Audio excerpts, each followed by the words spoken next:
had a little book, and in it I used to write down all of the details of every single, more on that later.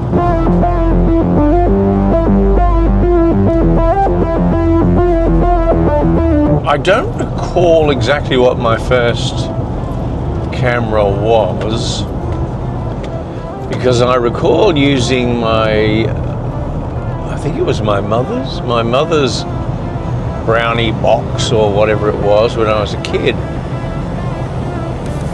and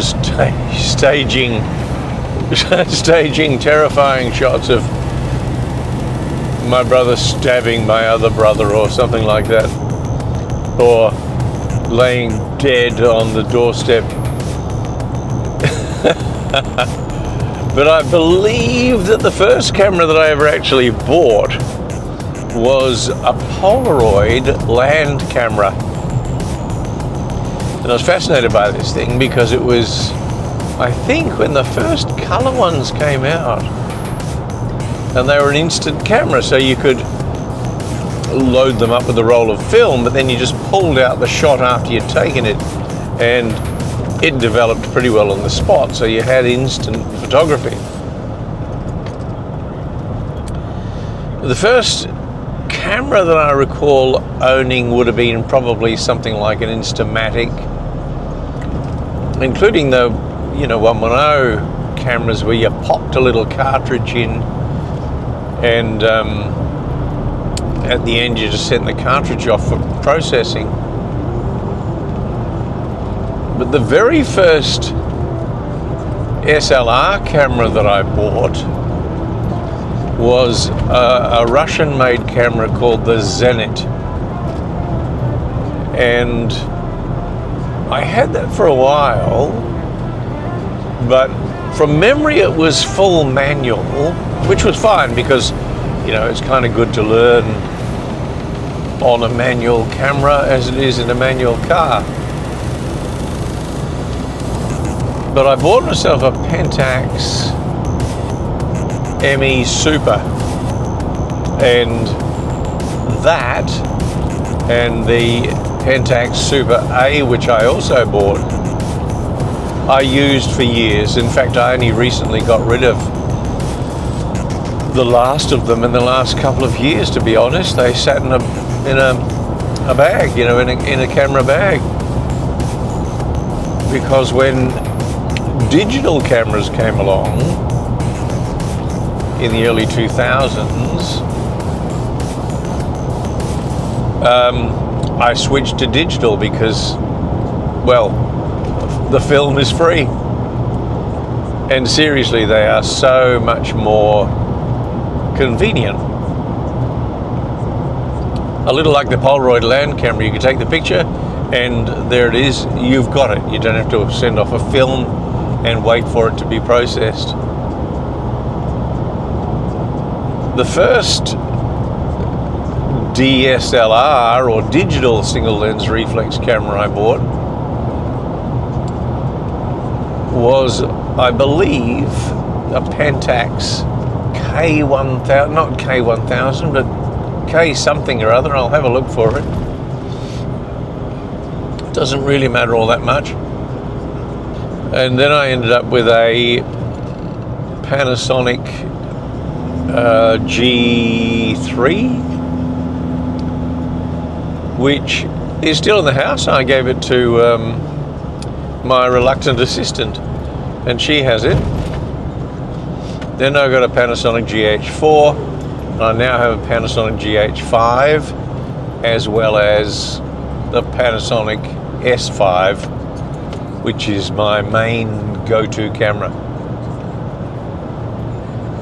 Now, going back to that book, when I had the Pentax cameras as a very, very keen, enthusiastic photographer, amateur, I used to record every detail of every single shot that I took, so that I could always refer back to it to see what had gone wrong. Because the problem with film cameras is that, well, first of all, it's costly. You can't just take thousands of pictures until you get a good one.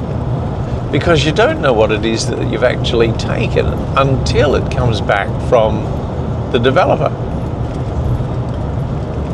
And so I used to record them so that I could then check later on in this book to see what it is, or how it is, I should say, that I had exposed the film.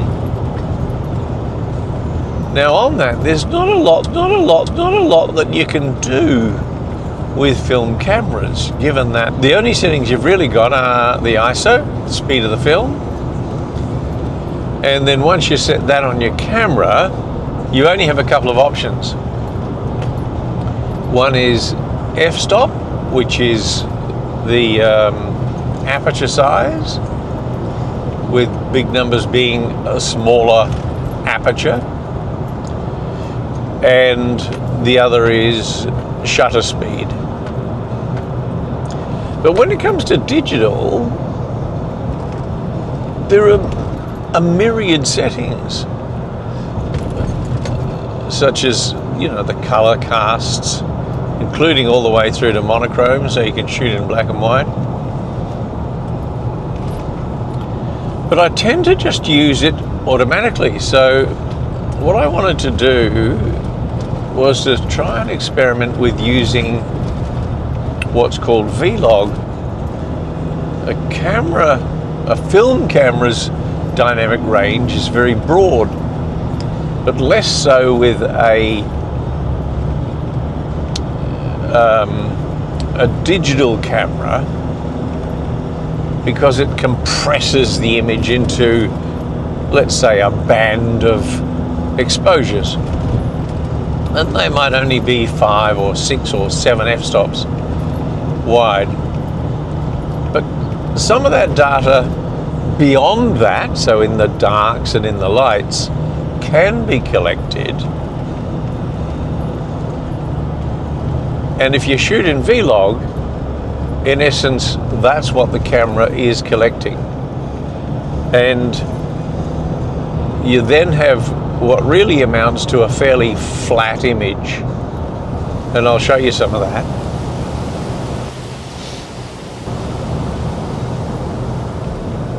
Then, if you apply color correction, you can then get back some of that detail that's either hidden in the dark areas, you know, such as in shadow, which film cameras are very good at capturing, or washed out in the brighter parts, which once again film is very good at capturing, but tends to disappear in digital. So look, I've just arrived at Wirelong Dam, and you're familiar with this because I come out here quite a bit. It's an overcast day, which is good for shooting photographs or video,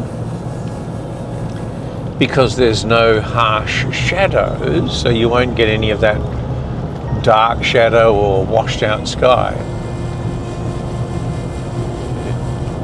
But the secret to shooting well on overcast days is not to include the sky, because otherwise it really just looks like a bland, washed out background, and your landscapes would look pretty awful if you include the sky, unlike when you've got a bright blue sky with cloud, when it's advisable to include the sky and the clouds because they look so bloody good.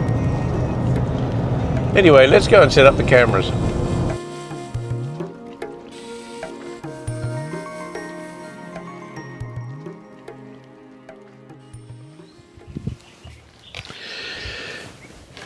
So this is Vlog, which is that logarithmic setting that I was telling you about, and you can see how bland it is before color correction. And I have, as I advised not to, included the sky in it. But then, you know, you'll see if we're able to color correct and to add some color to the sky. Now what I'll do is I'll go and switch the camera to a natural colour setting and see if there's any huge difference between the colour corrected footage and this. So this is the natural setting, and I'll try the vivid setting next, and we'll be able to see if that's an improvement on natural.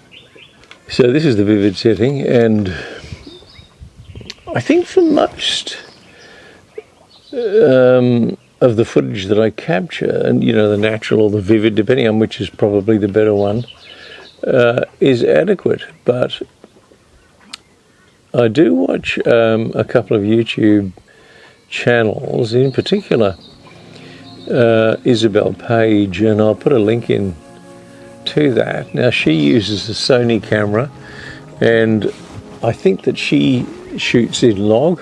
I could be wrong, but I'll have a look into that and see if I can confirm.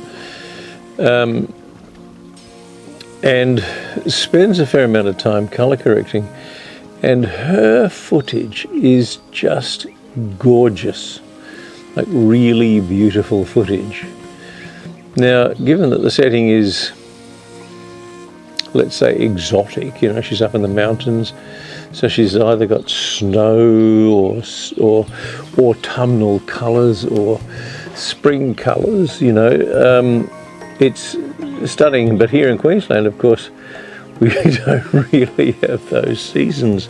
You know, it's either dry or it's wet, and it's either hotter or it's just warm, you know.